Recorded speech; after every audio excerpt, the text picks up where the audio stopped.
This video describes a vanished era. As students, we were able to hitchhike all over the country, and the education was free. We were even provided with 3 railway passes a year to visit our parents.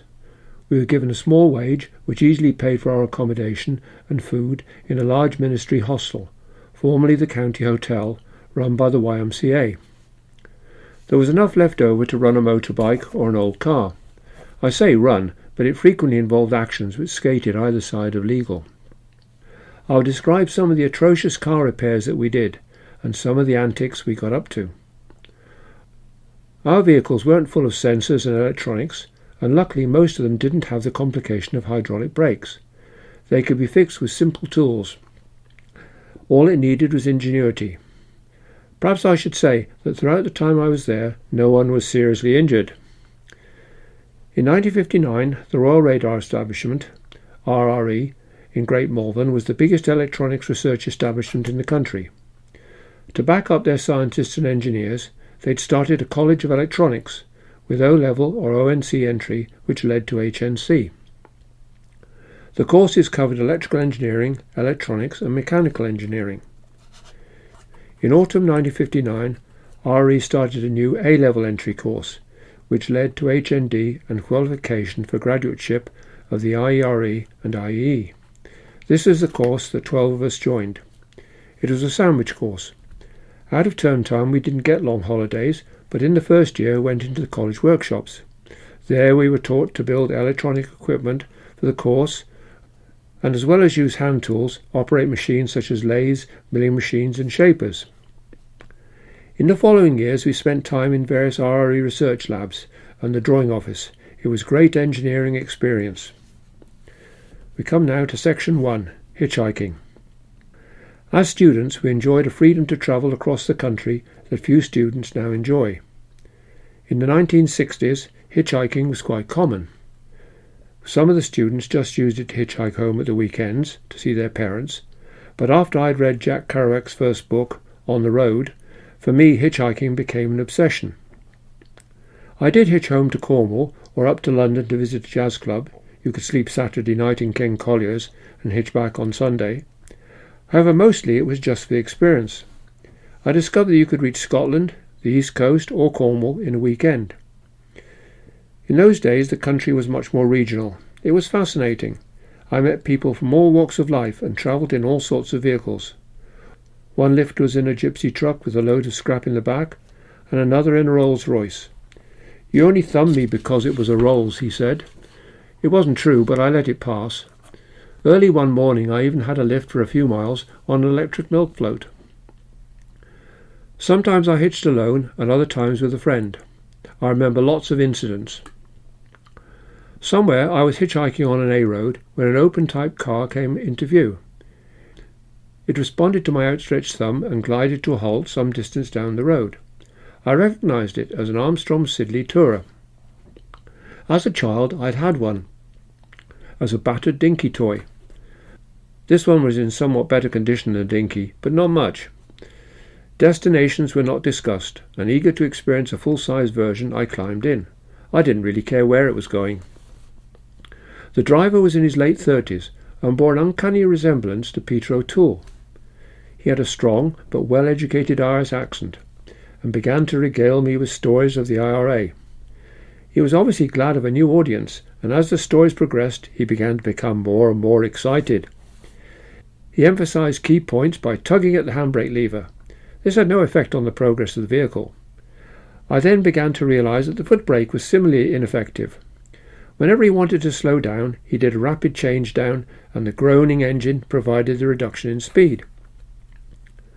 We turned off down a narrow lane and started following a large black car, a few hundred yards in front. Suddenly, for no apparent reason, the black car came to an abrupt halt.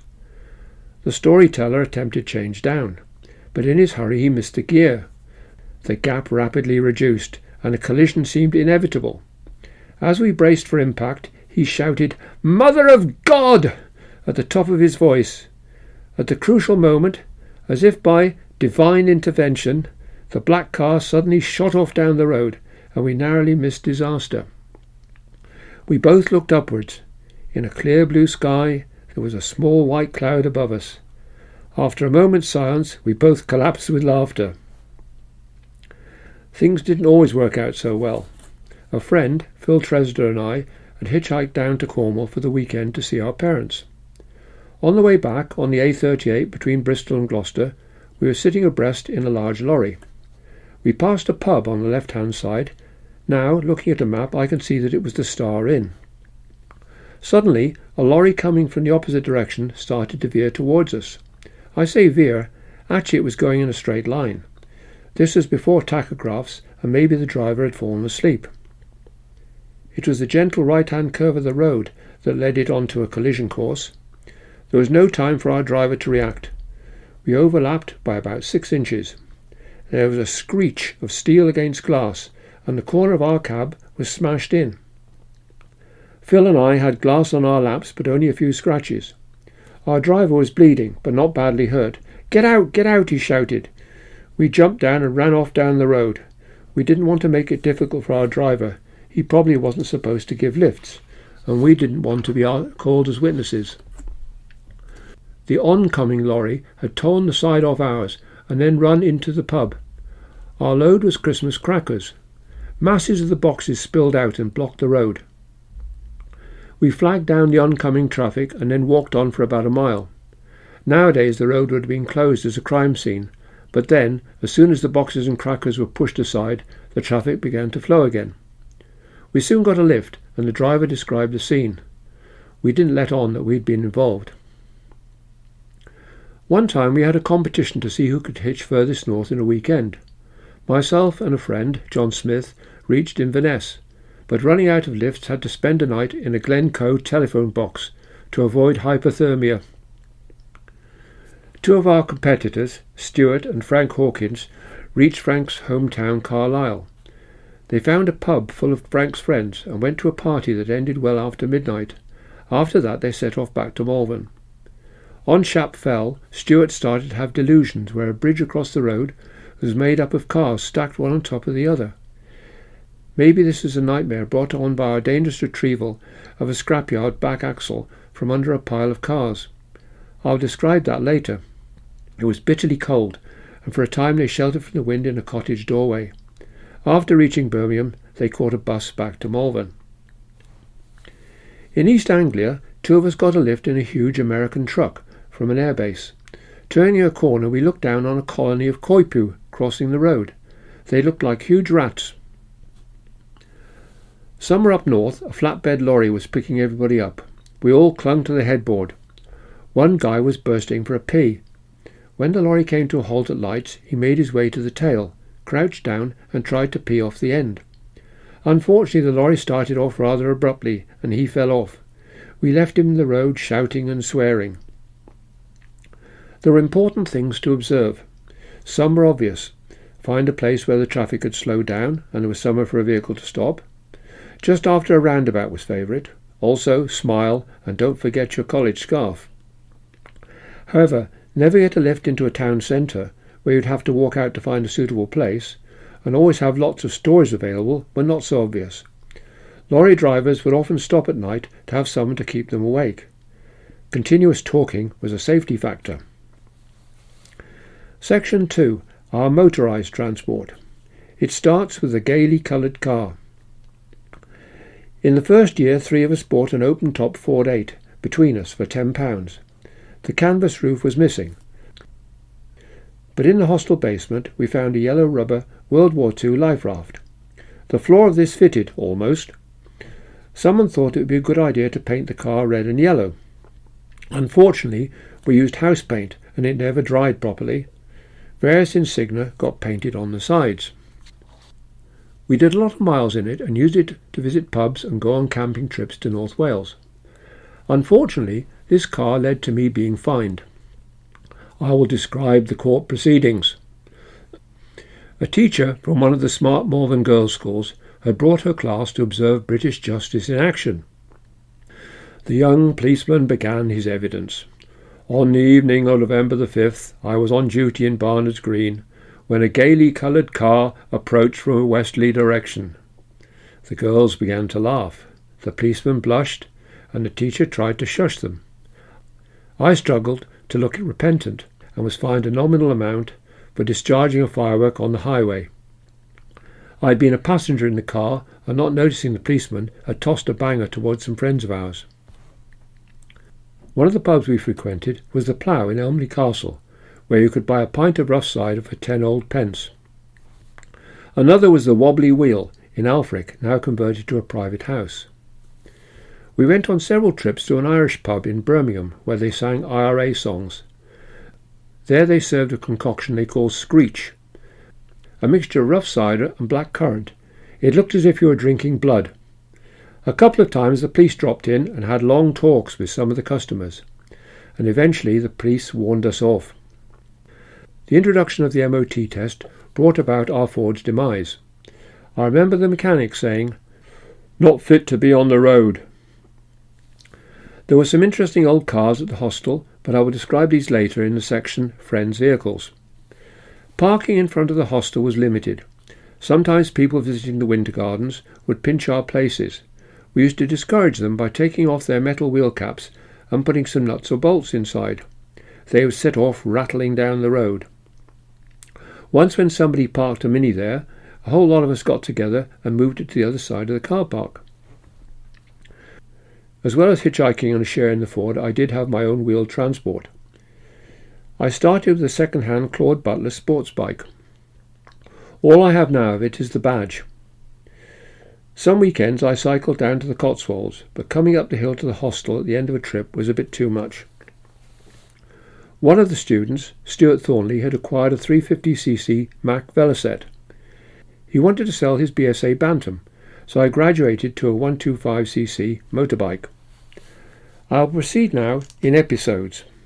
Episode 1, the Bantam. Stuart had a story about it. One day when riding back from Worcester in the fog, he overtook a couple of cars, giving them a reasonable clearance. Suddenly a motorbike appeared, heading towards Worcester. It passed between the Bantam and the cars. Stuart repeated the story a couple of times, but during one telling a guy was paying particular attention. It turned out that he was riding the Worcester-bound bike. The Bantam went surprisingly well and was very simple to maintain. Once on a trip to see my grandmother in Shrewsbury, I stopped halfway. It wasn't going quite as well as usual, so at the side of the road I took the head off, gave it a decoke and cleaned the plug. The only other thing that I remembered was that now and again you had to adjust the points, since the heel of the contact breaker would wear from its operation by the timing cam.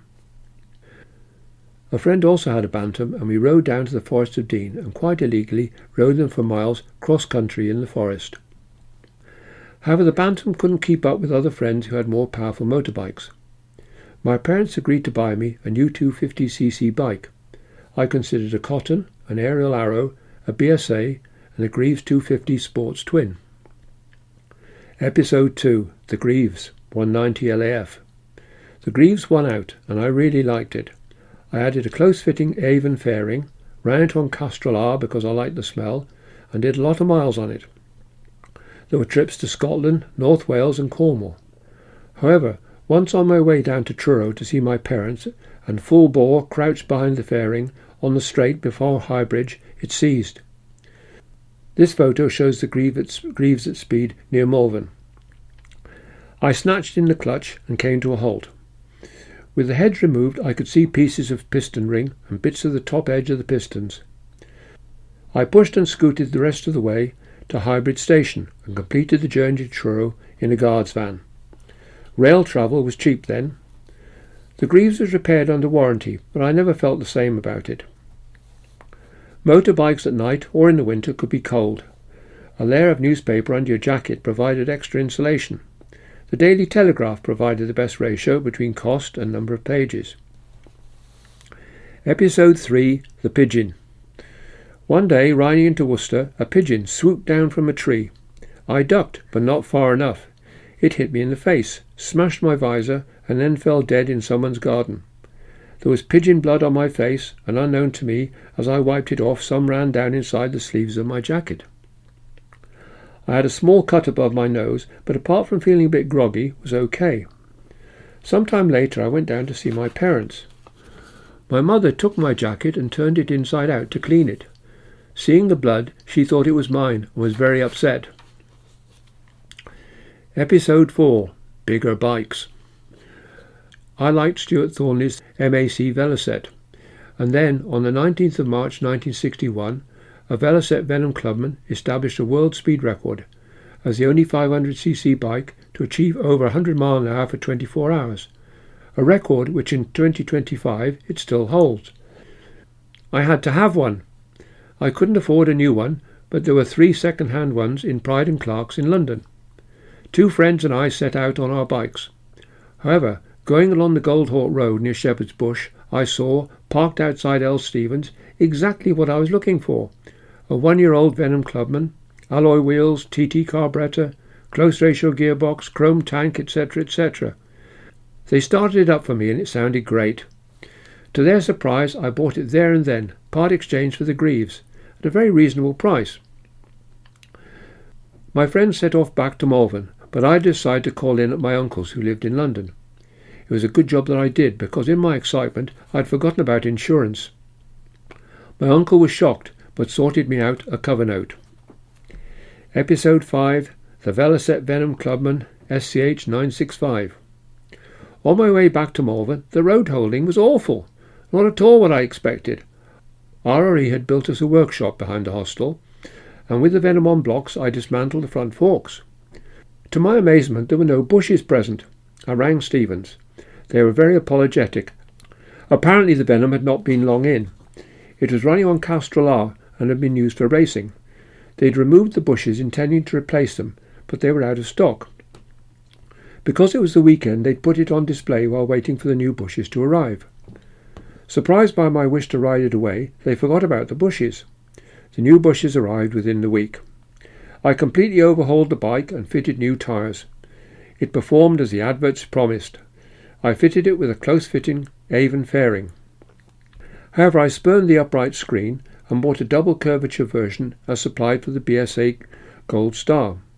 The fairing was great on long trips and slightly increased the top speed. This sketch shows the screen options that I considered. On the motorway and down on the tank, I could just reach an indicated 105 miles an hour on the clock.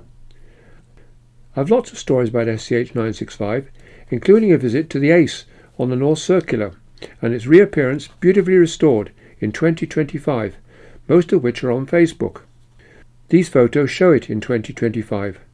I hope to return to SCH 965 later. Episode 6. I escaped prosecution on at least 8 charges. In this episode I'll relate how the Bantam nearly got me charged with at least 8 offences. The Venom was now my transport, but I still had the Bantam. I stripped it down to essentials and we used to take it in a van to Castle Morton Common and ride it around cross-country for fun. One day a student who I knew slightly asked me if he could borrow it and ride it round on a field near his home. I assumed that he was going to collect it in a van, and without much thought agreed.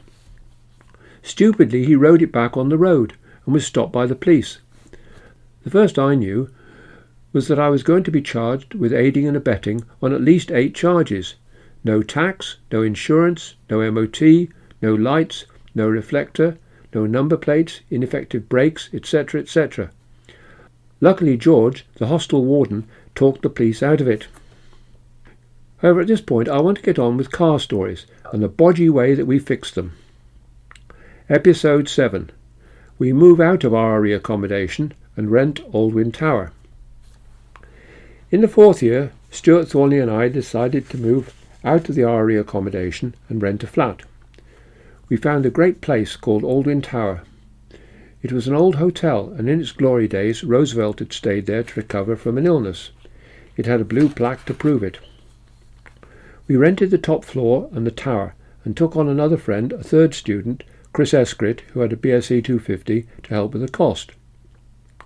Chris Escrit and I had rooms in the tower, and Stuart had the one below. He'd sold his Velocette and bought a second-hand Austin 16. Episode 8. The Austin 16 GCG 969.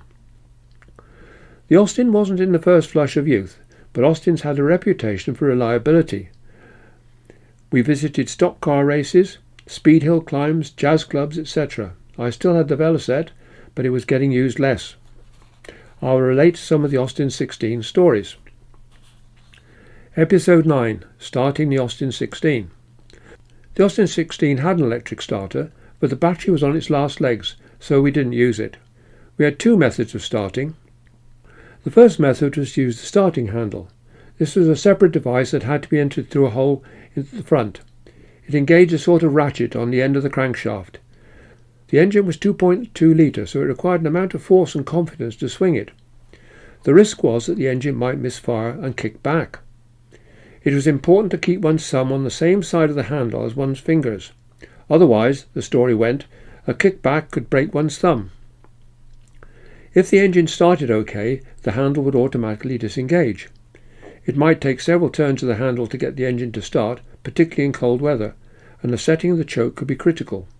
Too little and it might not start, too much could flood the engine, which meant that the spark plugs became wet and the combustion chamber had the wrong fuel-to-air mixture. If this occurred, the solution was to put the accelerator to the floor to open up the carburetor and prevent more fuel being sucked in. Then a number of rotations of the engine would eventually clear the flood and another starting procedure could be attempted.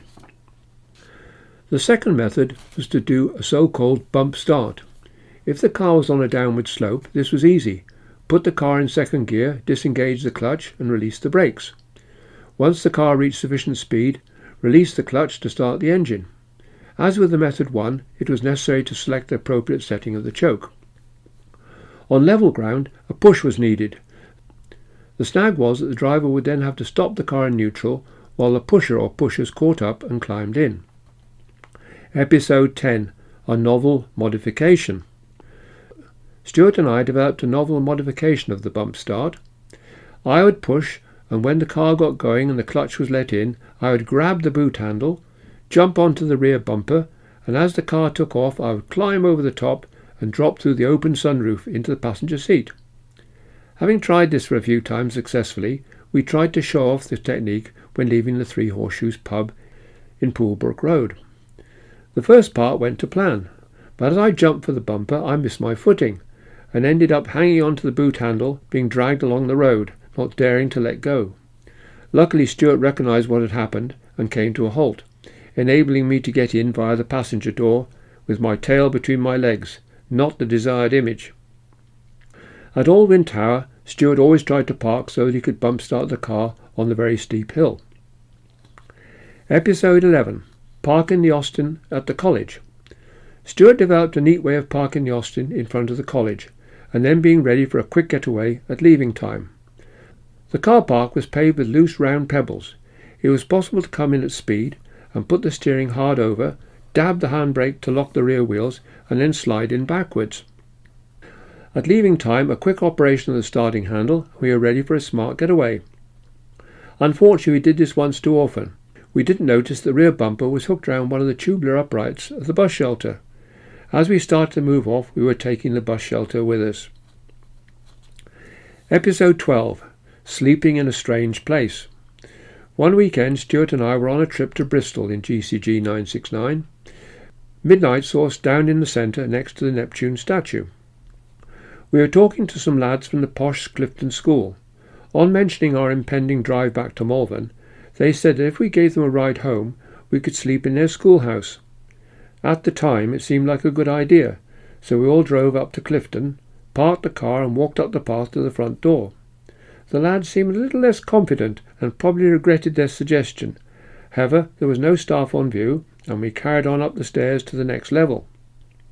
After a brief conference, they put us in a small room that was being used to store rather smelly PE kit. We made ourselves comfortable and got some sleep.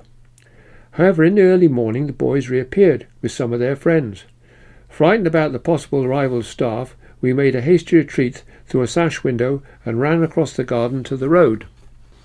Episode 13. The Wonky Wing. Coming back from Ledbury one evening in the dark, we approached a narrow bridge on a corner. Suddenly a car appeared in the middle of the road, coming at speed from the opposite direction. Stuart swerved and just managed to avoid it, but collided with the parapet of the bridge. I looked back and saw the other car begin to stop. However, our headlights were still working, and wishing to avoid complications, we continued on to Malvern. We parked the Austin out of sight in a quarry and looked to see the damage. The wing was not just damaged, it was completely missing. The headlights on an Austin 16 were mounted off the bonnet, so it avoided damage. The following morning I went back on the Velocette to see what had happened to the wing.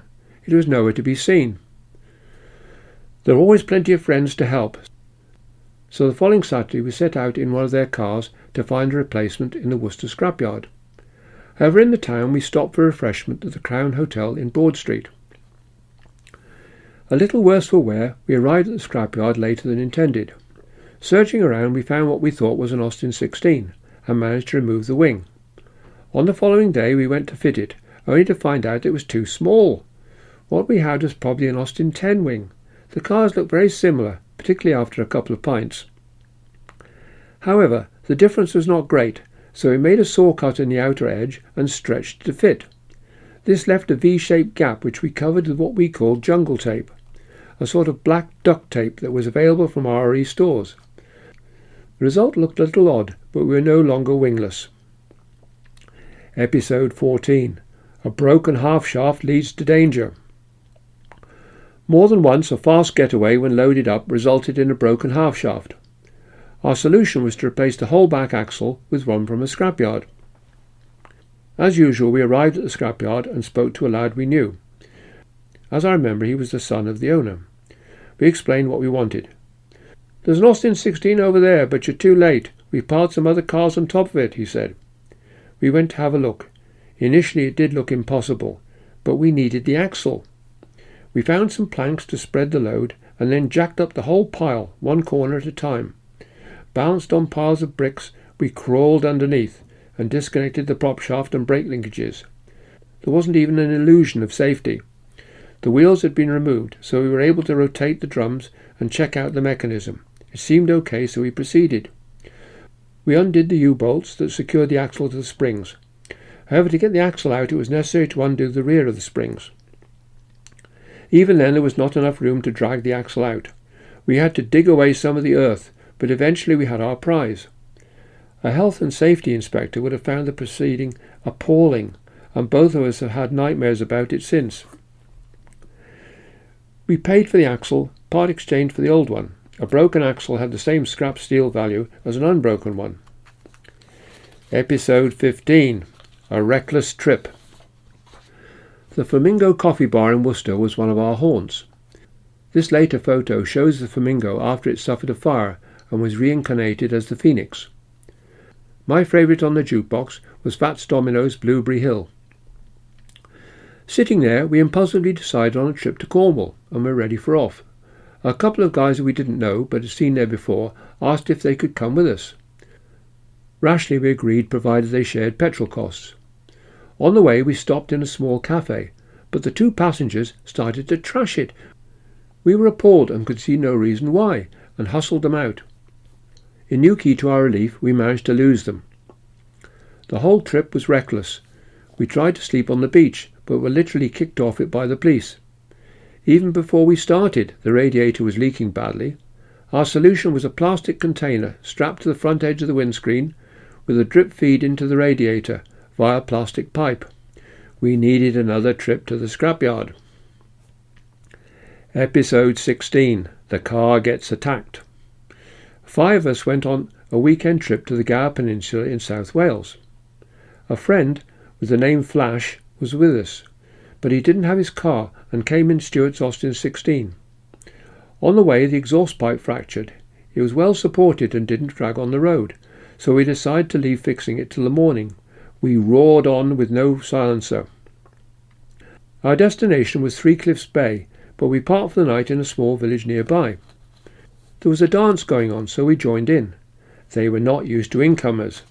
The local lads didn't like the competition and let us know it. We wanted to sleep in the nearby sandhills, but were worried about the car. I removed the rotor arm from the distributor to avoid the youths stealing it and stop them being able to hotwire it. Stuart operated the 4-post jacking system and raised the car until the wheels were only just touching the road. Unless you knew the system, the car couldn't be pushed away.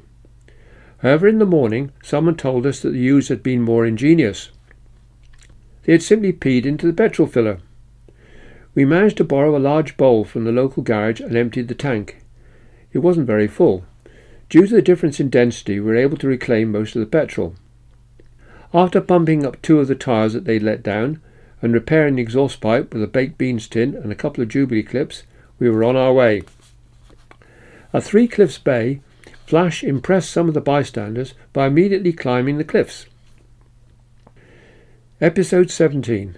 Who you know can be important. Stuart and I were on a trip to London in the first Austin 16. We had a couple of girls with us and planned to visit a jazz club, possibly Ken Collier's. There was torrential rain and the Austin started to misfire. The ignition was well protected, so we suspected water in the petrol. We pulled into the forecourt of what happened to be a Henley's garage. The rain had stopped and we took the bowl off the carburettor to investigate. There was some water in it. Apparently there was a hole somewhere in the pipe between the fuel filler and the petrol tank, and the spray had found a way in. Seeing no alternative, we decided to drain the tank. There were only a couple of gallons in it. We removed the drain plug and the fuel ran out. The garage manager understandably was livid and threatened us with action.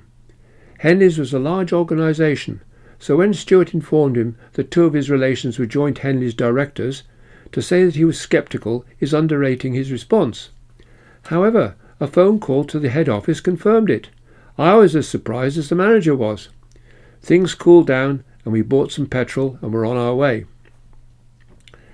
Episode 18. I Escaped Trouble. Sometimes trips taken during the term time left us short of time for homework. I remember one example. We'd been tasked with drawing a dividing head. Tony Brewer, who had not been on the trip, produced an excellent drawing. Some of the lads persuaded him to let them trace it. I also made a copy, but took the precaution of reversing it. The lecturer wasn't fooled, and they all got into trouble, including Tony. However, my drawing wasn't recognised, and I escaped. Episode 19. I Meet Rosalind. One day Stuart and I went on a riverboat cruise from Worcester to the Lenchford Riverside Inn. Stuart's girlfriend, Pat Wyman, was supposed to come with us, but she was late and the boat left without her. However, she turned up at the Lenchford with a friend, Rosalind Carter. I was talking to a different girl, but Rosalind and I returned on the bell. The Venom clubman was displaced, and I had a new love in my life. Rosalind didn't like motorbikes, and I eventually sold SCH 965 to W.J. Bladders in Worcester. A few years ago I looked up the bell. It survived for many years and was going to be restored, but the plans fell through and it was scrapped in 2015. At this point I'm going to call a halt to part 1. In part 2 I will describe lots more car stories and an awful repair that saved the day.